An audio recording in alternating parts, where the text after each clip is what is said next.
So this is Littoral Commander. I hope I'm saying that right. I literally always want to say Littoral Commander. This is the Baltic, second game from Sebastian Bay. The first game was Indo-Pacific, I think it was. And the focus was kind of on Taiwan and Philippines, pretty much the Western Pacific. So this game here is the same system, and it's got a few updates, I think, to the system rules. I have not read the system rules for the new game just yet, but it's just a little bit more developed, I think, than the earlier game. So if you've got the earlier game, you should be able to pick this one up and play it pretty quickly. The changes don't look to be all that significant. What you get inside here is going to be a rule book, a turn flow, some play aids here to be in this baggie. The rule book looks like it's got a different binding to it, and then you have a scenario book. And by the way, this is produced by the Dietz Foundation. I hope I'm saying that right. But yeah, here's the rule book. Different binding, and it looks really nice. It's a great rule book. This is not a very complex rule book. I know the rule book looks long, but in reality, this is a game that's pretty easily picked up and learned, and it's being used to train military personnel. So pretty cool system. That's what you got there. A bunch of cubes inside the game. I like that they're already pre-organized for you instead of just all thrown into a big bag and you got to sort them out yourself. These are going to be used on the tracker cards to. This is not a cube game, okay? So don't turn off the video just yet. The cubes are used on these tracker cards just to measure the resources available to that particular unit. So the units are going to be depicted by counters. I can't remember if there's like a wooden bits upgrade that you can get for this game. I know you can get the wooden bits upgrade for the earlier game. But it's done with counters. The counter has a matching tracker card. Upon that, you're going to track the resources of that unit. Attachments are going to take the form of these cards.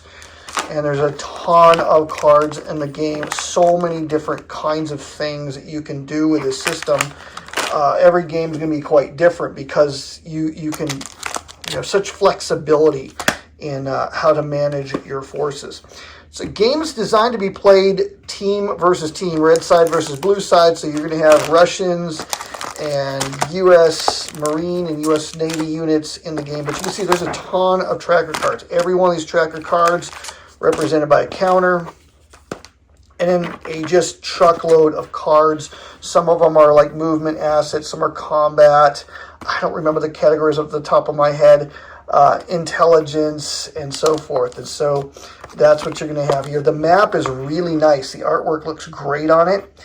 That is going to be pretty much a map of the whole Baltic.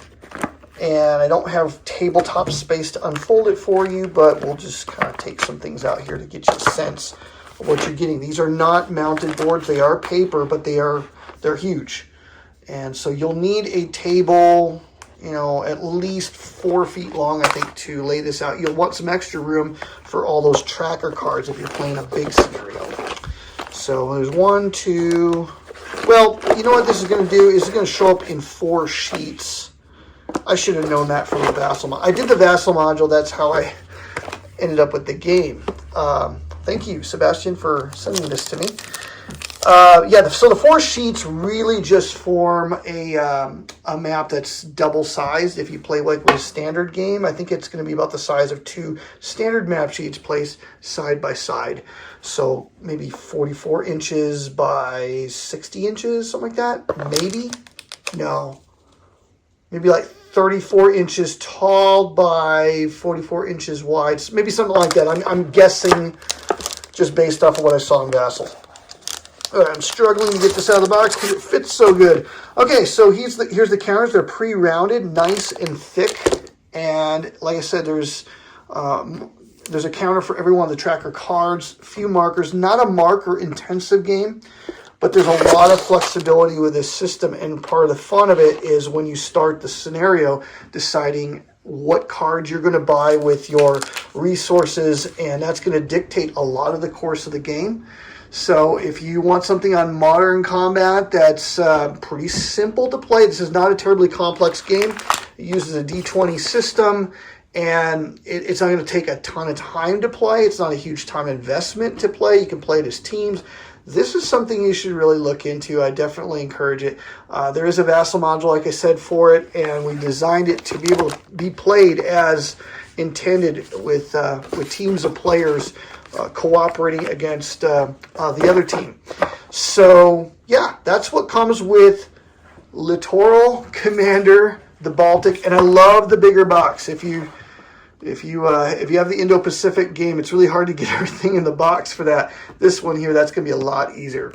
So I'm Joel Toppin. Littoral Commander is available from the Dietz Foundation. Just do a search online for the Dietz Foundation. They have a store. They got some other cool games too worth checking out. They make a pretty high quality product.